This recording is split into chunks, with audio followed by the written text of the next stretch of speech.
అందరికీ జైబీం.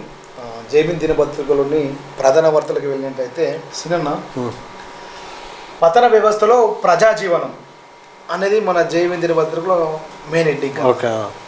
పతన వ్యవస్థలో ప్రజాజీవనం. ప్రభుత్వ కుట్రలకు లెక్కలేదు, ప్రజల ప్రాణాలకు రక్షణ లేదు, దేశాన్ని పట్టి పీడిస్తున్న పెనుభూతం మతోన్మాదం. ఏమంటావు అన్న దీని మీద? మతోన్మాదం అంటే ఇప్పుడు దేవతలు దేవుళ్ళు దాని మీద నడుస్తుంది ఇప్పుడు. అయితే ఇప్పుడు దేవుళ్ళు అనేది ప్రతి ఇంట్లో దేవుడు ఉన్నాడు కదా అన్న, ఎవరింట్లో వాళ్ళు మొక్కుకుంటున్నారు కదా అన్న. మరి ఎదుటి వాళ్ళ దేవుని కించపరచుడు ఎందుకు? ఇప్పుడు నీ ఇంట్లో వచ్చి నేను ఏలు పెడతాను, నువ్వు ఊకుంటావా? నా ఇంట్లో నువ్వు ఏలు పెడితే నేను ఊకుంటాను?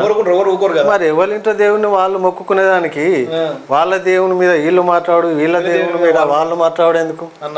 అసలు దేవుడు ఉండగా మనుషులు చెప్పడం ఏంది? దేవుడు చూసుకుంటాడు కదా ప్రజల సమస్యలు. అంతే కదా. దేవుడు అంటాడు ఉన్నప్పుడు ప్రజల్ని చల్లగా చూస్తాడని అన్నప్పుడు ఆయనే చూసుకుంటాడు కదా.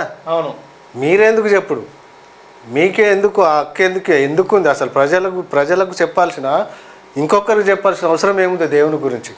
దేవుడే పెద్ద ఆయనకి తెలుసు కదా, ఆయనకే అన్ని తెలుసు. నువ్వు ఏమేమి చేస్తున్నావు ప్రతిది అనుమానం ఆయన తెలుసుకుంటావు. నీ ఇంట్లోనే దేవుడు, నీ ఇంట్లో ఏం జరుగుతుందో అన్నీ తెలుసు. నీ ఇంట్లో నువ్వు దేవుడిని మొక్కుతూనే ఉంటావు. ఇంకా నువ్వు దేవుని గురించి నువ్వు మా పక్క వాళ్ళ ఇంట్లోకి చెప్పు, పక్క వాళ్ళ ఇంట్లోకి చెప్పడం ఎందుకు? వాళ్ళ ఇంట్లో దేవుడు లేడా? వాళ్ళ దేవుడు వాళ్ళకి చెప్పాడా? చెప్తాడా లేదా? ఎవరింట్లో వాళ్ళైతే నమ్మకంతో అయితే దేవుని దోచుకుంటారు కదా, దేవుని నమ్ముతారు కదా. అదే అంటే వాళ్ళ దేవుని మీద బురద జాలుడు, ఆ పక్కింటి వాళ్ళ మీద బురద జాలుడు, ఇంతే తప్ప అంతకు మించి ఏం లేదు గొడవలు. ఇంకొకటి ఏంటంటే వీళ్ళు ఏం చేస్తారంటే ఇప్పుడు ఈ మతం అనేది ఒక దేవుళ్ళ పేరు తీసుకొచ్చి ప్రజల్ని చంపుతున్నారు. నిజంగా చంపుతున్నారంటే మరి దీంతో వాళ్ళకేం లాభం ఉందో? మరి మతం పేరు మీద హత్యలు చేసేటోళ్ళకి ఏం లాభం? అది వాళ్ళకి తెలుసు. ఇప్పుడు ఆర్ఎస్ఎస్ బీజేపీ చేసే అంత ఇదే కదా అన్న. ఇప్పుడు ఆర్ఎస్ఎస్ బీజేపీ చేసే అంత కుట్రలంతా ఇవే కదా. ఇప్పుడు ఏం చేస్తున్నది? మొన్న రీసెంట్గా మనం చూసినాం, పాగల ప్రవీణ్ అనే ఇష్యూ చూసాము. ఆయన ఏం చేశాడు? సరే, ఎవరి మతం వారి గొప్ప, ఎవరు పూజించే వాళ్ళు పూజిస్తారు.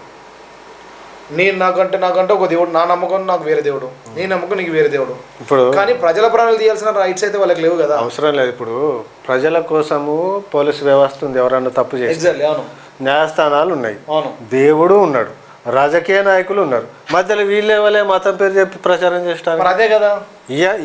అసలు దేవుడు ఉన్నప్పుడు ఈ రాజకీయ నాయకులు ఎందుకు? రాజకీయ నాయకులు ఉంటే దేవుడు ఎందుకు? మరి పోలీసు వ్యవస్థ ఎందుకు? ఈ న్యాయస్థానాలు ఎందుకు?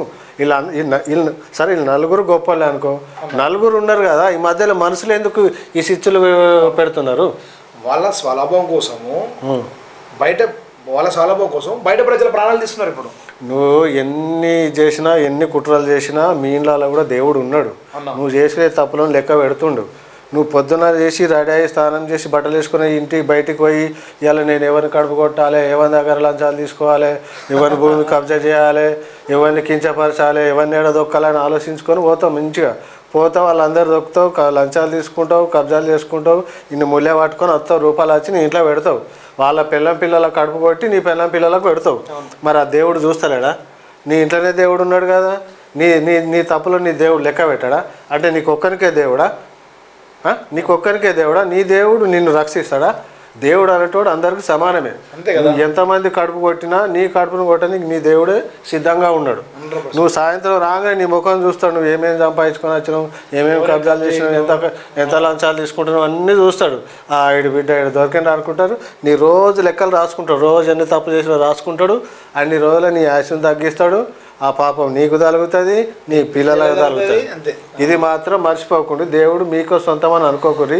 అందరు దేవుడు గొప్పవాడే, అందరికీ ఒకటే.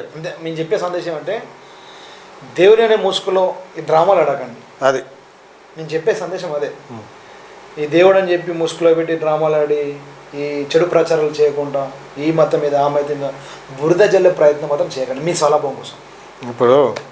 ఇప్పుడు మన పిల్లలు తప్పు చేస్తే ఎంత పెద్ద తప్పు చేసినా మనం వెనకేసుకోవాలి. అవునవును. కానీ మీ దేవుడు వెనకేసుకురాడు. అంతే కదా. ఇప్పుడు ఎవరికైనా దేవుడు అందరికీ సమానమే కదా. ఇప్పుడు నీ దేవుడు నువ్వు గొప్ప అని విర్రవీగకు, నా దేవుడు గొప్ప అని నేను విర్రవీగ.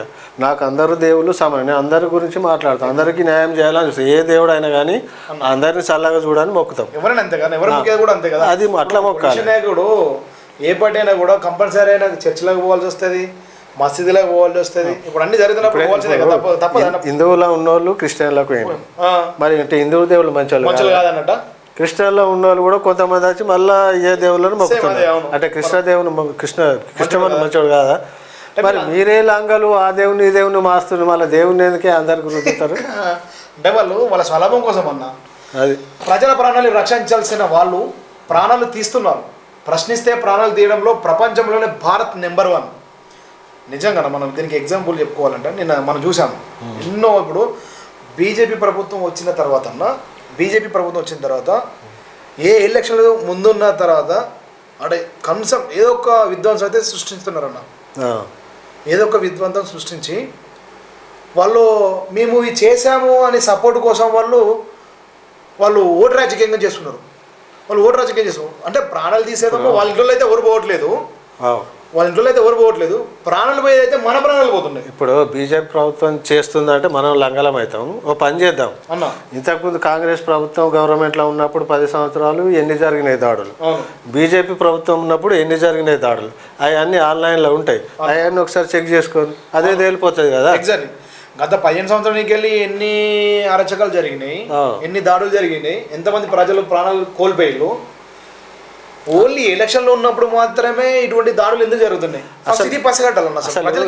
అది అసలు ఎందుకు జరుగుతున్నాయి? ఇప్పుడు జరిగినాయి, ఇప్పుడు ప్రాణాలు పోయినా వాళ్ళు కాల్చి చంపేసిన వాళ్ళని పట్టుకునేంత దమ్ము వ్యవస్థ, పోలీసు వ్యవస్థకు లేదు. ఎందుకు లేదా? ఉండదన్న, పట్టుకోవాలి కదా.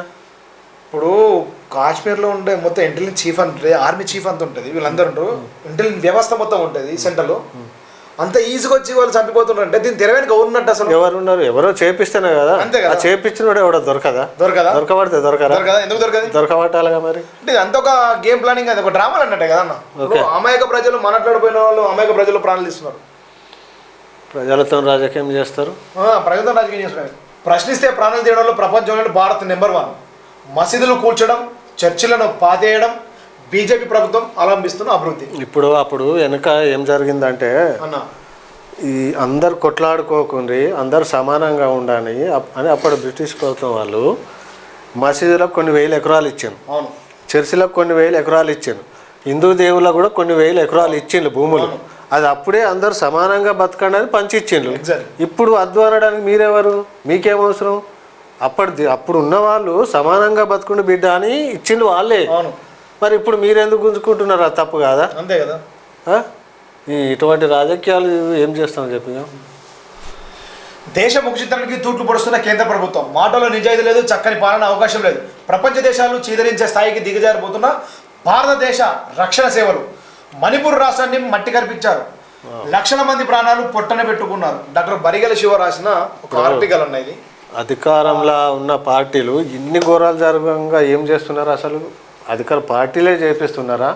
మరి ఎవరు చేపిస్తున్నారు అసలు? అంతే కదా. ఇప్పుడు మీ ప్రజల కోసమే ఉండని ఓట్లేసి గెలిపించుకుంటున్నారు కదా, మరి వాళ్ళు ఏం చేస్తున్నారు? ఒక సంఘటన జరుగుతున్నప్పుడు ప్రభుత్వానికి తెలియకుండా ఇది ఉండదు కదన్న. ఇప్పుడు ఇంట్లో యజమాని ఇంట్లో ఏం నడిపిస్తే అది నడుస్తుంది. అంటే రాష్ట్రంలో కూడా అదే కదా. అంతే కదా. ఒక పెద్ద ఆయన ఉన్నప్పుడు అయితే ఆయన చెప్పినట్టే నడుస్తుంది. మరి ఆయనే చేపిస్తుండా? ఎవరు చేపిస్తారు? ఈ కుట్ర వెనుక మరి అన్నీ ఉంటాయి కదా. దీని వెనుక పెద్దోళ్ళు ఎవరు ఉంటే వాళ్ళే బాధ్యత ఉంటుంది. అయితే ఆయన చేపియాలి, ఎవరైనా చేస్తే వాళ్ళని పట్టుకోవాలి. ఏదన్నా ఒకటి క్లారిటీ ఉండాలి. ఏది కరెక్ట్ లేనప్పుడు పెద్ద మనుషులతో తప్పాడు. భారతదేశంలో పేద ప్రజలకు జీవించే హక్కు లేకుండా పోతుందని డాక్టర్ బరిగల శివ తీవ్రంగా వ్యక్తపరిచారు. న్యాయ వ్యవస్థల పుణ్యమని భారతదేశం ఇంకాస్త బ్రతికి ఉందని గుర్తు చేశారు. 80% పేద ప్రజలతో నిండుకొని భారతదేశాన్ని ఆర్థికంగా అభివృద్ధి చేసి ప్రజల జీవనాన్ని మెరుగుపరచాల్సిన కేంద్ర ప్రభుత్వం మనుషులకు కూడా ఇంత తీవ్రంగా అయితే వ్యతిరేకించానని డాక్టర్ బరిగల శివ గారు రాసిన ఒక ఆర్టికల్. ఎంత చక్కగా రాశాడు చూడండి. ఆర్థిక వ్యవస్థ బాగుపడుతుంది అంటే ఏడ బాగుపడుతుంది? ఇప్పుడు అట్లా అనుకుంటే ప్రతి మనిషి కోటీశ్వరుడు కావాలి. ఎగ్జాక్ట్లీ. అవును. ఎంతమంది కోటీశ్వరుడు? ఎవడి కష్టము వాడే తింటున్నాడు, వాడే 10 రూపాయలు అని కలిసి వస్తే 10 రూపాయలు సంపాదించుకుంటాడు. మరి గవర్నమెంట్ ఏం చేసింది, అభివృద్ధి చేసింది అంటే ఎవరి బతుకు అట్లనే ఉంది కదా. ఇంకోసారి మోడీ గారు కూడా మనకు అంతకుముందు ఏమన్నారన్న, గత ప్రభుత్వంలో గత ఏనుక నల్లధనాన్ని నేను తీసి మొత్తం వెలికి వేస్తా, ఇంటింటికి 1,00,000 ఉద్యోగాలు ఇస్తా, ఇంటింటికి ఉద్యోగాలు ఇస్తా, ఒక్కొక్కరు అకౌంట్లో నేను 1,00,000 రూపాయలు ఇస్తా అన్న మోడీ. నల్లధనాన్ని బయట తీస్తాను అన్న మోడీ. నల్లధనం ఏడైపోయా ఇదంతా గుజరాత్లోకి పెట్టి 1,000 కోట్లు బ్యాంకులను దోచుకుంటున్నారు. వాళ్ళని ఈజీగా ఇడిచిపెడుతున్నాను. కనీసం చిన్నవాడు ఎవడో 1,00,000 రూపాయలు, అదే చిన్నవాడు ఎవడన్నా 1,00,000 రూపాయలు బ్యాంకులో అప్పు తీసుకుంటా వాడిని ఇడిచిపెడతారు ఎవరన్నా? వాని ఇంటికి తాళం వేస్తారు, వాడిని గుంజుకపోయి పోలీస్ స్టేషన్. రీసెంట్ కూడా అదే జరిగింది. రీసెంట్గా ఏం జరిగింది, ఒక మామూలుగా కామన్ మ్యాన్ ఇంట్లో ఉన్న టీవీ వాళ్ళు బ్యాంక్ అధికారులు వచ్చి టీవీకి ఇవన్నీ తీసుకుపోయి బయటేసి అదే మరి వీళ్ళని ఎందుకు విజయమాల్యనైనా కానీ, వాళ్ళని ఎందుకు నీరవ్ మోడీనైనా కానీ, రిలయన్స్ అంబానీ అయినా కానీ, మరి వీళ్ళని ఎందుకు అది చేస్తున్నారు వీళ్ళు? వాళ్ళకు కూడా కాలం కలిసి వస్తుంది, ఎప్పుడు అందరు బయట గుంజుతారు, అది ఎవరు ఇష్టపెట్టారు. లేకపోతే మళ్ళీ ఎవరైనా ప్రతిపక్ష నాయకులు రాహుల్ గాంధీ గారు వాళ్ళ మాట్లాడితే వాళ్ళని హెరడ్ మీద కేసులు పెట్టడం, ప్రతిపక్షాల నోరు మూయించడం. అంటే బీజేపీ ఎంత డ్రామాలు ఎంత కుట్రలాడుతుందంటే ఓన్లీ ఒక మతం ముసుగులో మాత్రమే. వీళ్ళు నిజంగా వీళ్ళు పెట్టిన మేనిఫెస్టోల ప్రకారము వీళ్ళు లైవ్లో వచ్చి నేను ఈ మేనిఫెస్టో పెట్టినా అని చెప్పి ప్రజలకు వచ్చి అడిగే ఓట్లకు వీళ్ళకు ఉందంటారా? లేకపోతే ఓన్లీ ఒక జయశ్రీమని నినాదం పెట్టుకుని వచ్చి అడుగుతారా? ఓన్లీ ఇప్పుడు అది ఎలక్షన్ల కంటే ముందు అట్లా రారు, ఎలక్షన్ తర్వాత వస్తారు. ఎలక్షన్ల కంటే ముందు అందరు సమానమే, అందరు ఒకటే, ఫస్ట్ అయితే ఓటేసి గెలిపిన తర్వాత మీ సంగతి చూస్తామని వచ్చి ఓటేసి ప్రజలకు అర్థం కావాలి, అంతే, ఏం లేదు అట్లా. ప్రజల చూడండి బీజేపీ ఏం చేస్తుంది ఏం కదా అనేది.